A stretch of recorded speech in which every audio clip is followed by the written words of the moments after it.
Well, hello, everybody. Welcome back once again. You know what it is right here in JJ's PC Builds. Today, I got that Christmas build back.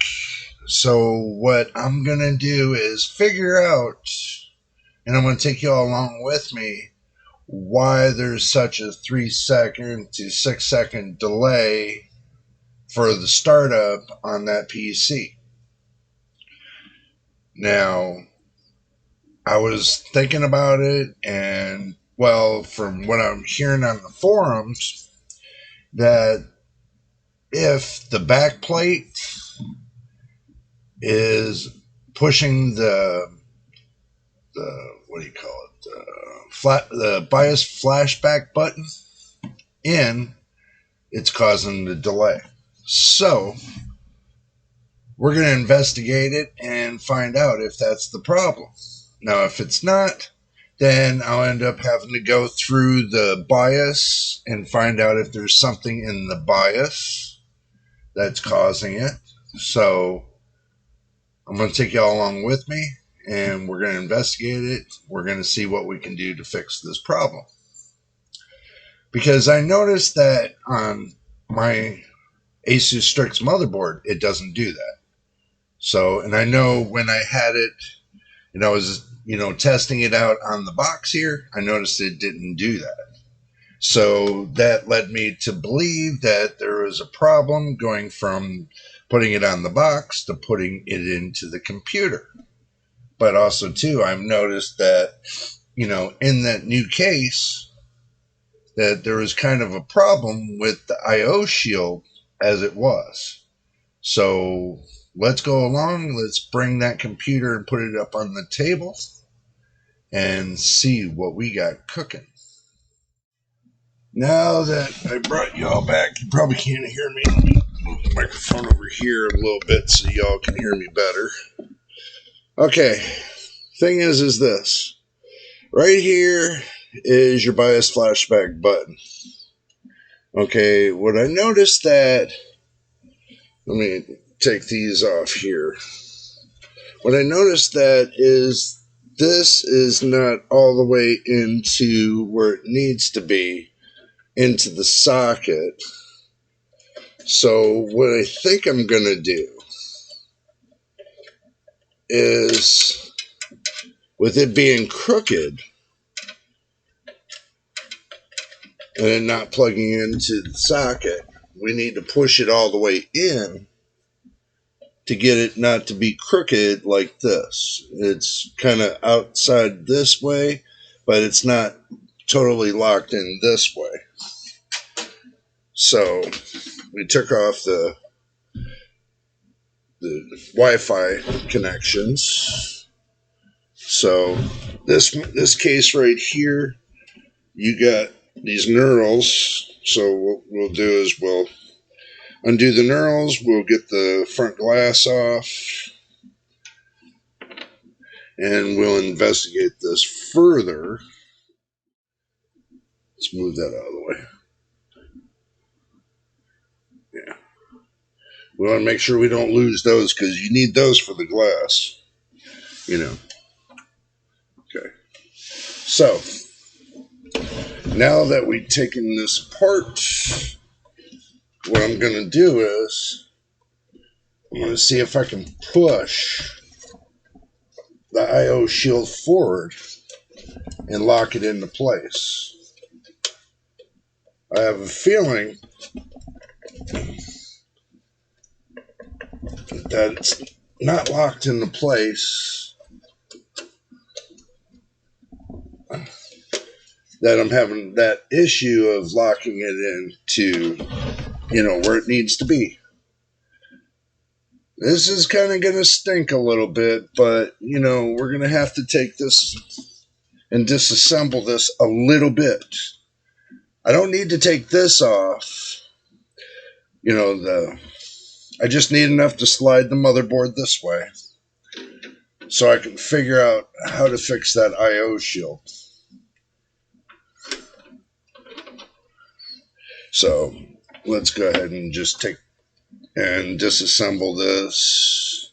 like with the graphics card, you know, take that out and get some more workable room. Take this off. Being careful I don't mess up the, you know, any of the sockets or anything else.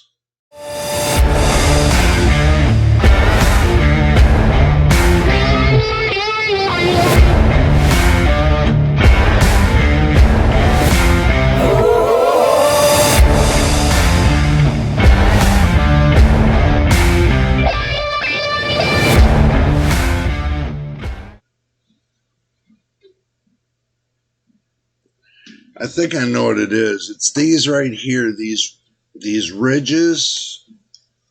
These ridges right here. See, it's got those, look at those little tabs that's flipped up like that. Here, I'll give you an idea. It's got those ridges on both sides. It seems like it does not want to lock into the case.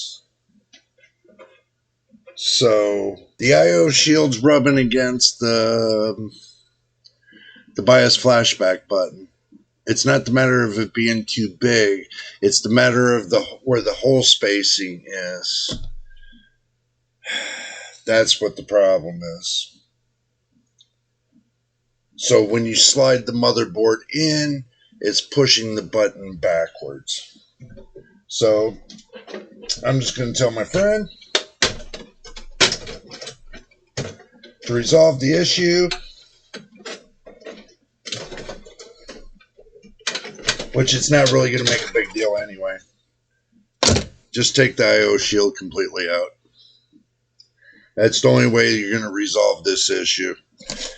Because if not, then you're going to be chopping into where that hole is, right there, where it says BIOS flashback. You're going to be chopping that hole and making it look like crap, so either way you look at it, it is what it is. So now all I got to do is line up the motherboard and get it all lined in there. And then from there, just screw it back in.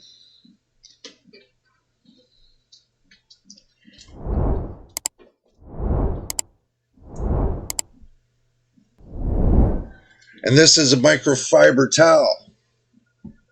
This is what I use for this, my glasses.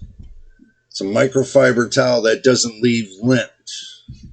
It's very, very good for doing these. And I take my time doing these. This PC, I've taken my time building it. So, one takeaway about the case is the IO shield. But the rest is great. You know, I mean, it's not really gonna hinder the looks of the case. I mean, it'll give it a little bit more airflow, but it's not really gonna make the case look bad. And it's not, you know, I mean, it's not going to break the bank in the back, because no matter what, if the IO shield's there or not, and you break something on the back of those USB connectors or whatever, that happens, no matter if you got that protective cover or not. That's just to protect the motherboard from anything metal touching back there, but they got that metal, so think about it. You know, it's common sense. So, in order to eliminate my problem on this PC, I just took out the IO shield altogether. Make it nice and pretty. Nice and pretty. Not bad. Not bad. Looking right here, got a pointer thingy. Well, I'll use this as a pointer thingy. Right here, see this right here? it's got, you know, it sticks out this way, but they don't have nothing here. They don't have nothing here to support that action. So it's either they leave this here and take this out here, these right here. They take out this, this, and this and make it completely flat.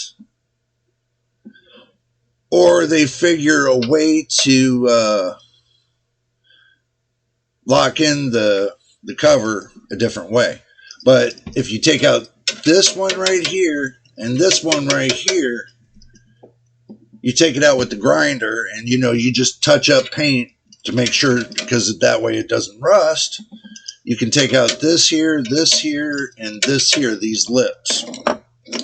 But they got nothing here, so that doesn't make sense. You know, it's a matter of distance. It's a matter of the I/O shield sitting flush with the motherboard. You know, fitting flush. And in the case. But obviously it doesn't. So I had no choice but to take it out. And hopefully this BIOS flashback button here is good. You know, I can press it now and it moves. So that was before I was testing the theory with the I/O shield being in there and the button wouldn't move at all. I couldn't push it in or out like I just did. So that could be the positive theory on everybody's talking about. We won't know until I plug it into a screen. Okay, so the conclusion to this is, get your drinking snacks by the way. I got mine. Conclusion is that when you go to start it up this time, if you remember going on the video for the Christmas build, let's see, that with that, it didn't start up automatically like that. So there's pretty much not too much more that I need to work out with this.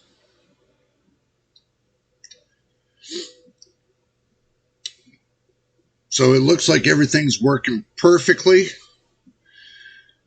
you know, as I'm looking at it. Except for a couple fingerprints. You know, I gotta do the I got a couple fingerprints here. You know, I'll get them out.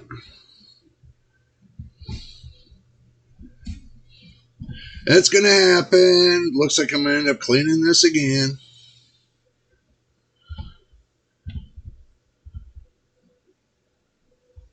Get my fingerprints off. Don't want to leave evidence.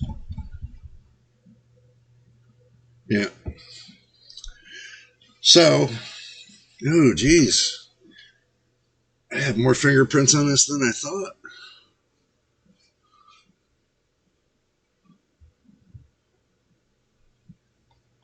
Yeah. Wow. But as you can see, I already shut it down. So that's it. That fixed everything. I'm happy with it. And that's the end of my thoughts for today. But if this is your first time here, make sure you subscribe. And if you've already subscribed, welcome to the family. Welcome to JJ's PC Builds. And my veteran subscribers, as always, much love to you for all that you do, helping support the channel, watching videos from beginning to end, and telling your friends to come on down, subscribe, and watch videos from beginning to end. But anyway, we're going to jump out of here. I just made this quick video for you. I hope y'all enjoyed it. Until the next time in the next video, this is JJ on JJ's PC Builds. We will see you on the next video.